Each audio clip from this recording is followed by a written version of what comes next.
نحمدہ ونصلی علی رسولہ الکریم اما بعد السلام علیکم ورحمۃ اللہ وبرکاتہ۔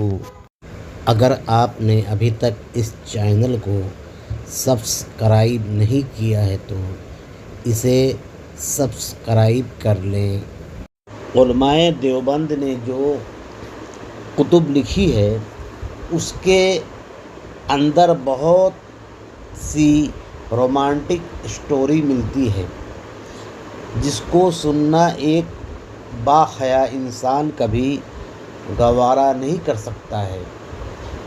علماء دیوبند رومانٹک اسٹوری لکھ کر قوم کو بے حیائی کا سبق دے رہے ہیں۔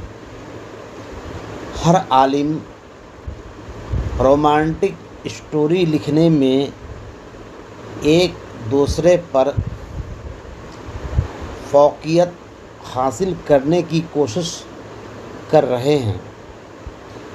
کہیں خواب میں رشید احمد گنگوہی اور قاسم نانوتوی صاحب کی شادی اور سہاگ رات منانے کا ذکر ہے تو کہیں اشرف علی تھانوی کے ماموں جان کی وصیت ہے کہ ان کو برہنہ شہر میں گھمایا جائے۔ اس طرح کی رومانٹک اسٹوری ہزاروں ان کی کتابوں میں دستیاب ہے۔